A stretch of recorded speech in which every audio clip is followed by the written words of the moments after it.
నమస్కారం. ఘంటారావానికి స్వాగతం. ముందుగా ప్రధానాంశాలు.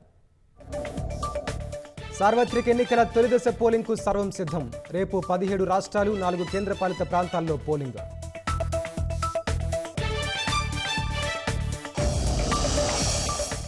లోక్సభ పోరుకు రాష్ట్రంలో జోరుగా నామినేషన్లు. తొలి రోజు 48 దాఖలు ఆన్లైన్లోనూ వేయొచ్చన్న వికాస్ రాజ్.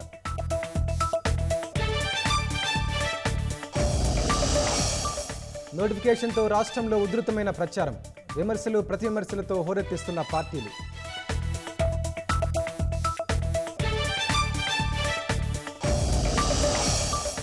లోక్సభ ఎన్నికల తర్వాత రాష్ట్రంలో రాజకీయ గందరగోళం. కక్షతోనే కవితను అరెస్టు చేయించారని కేసీఆర్ ఆరోపణ.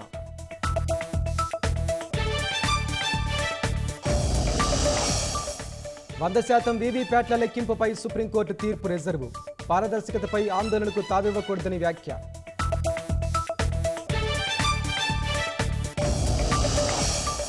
భద్రాచలంలో అంగరంగ వైభవంగా రాములోరి పట్టాభిషేకం.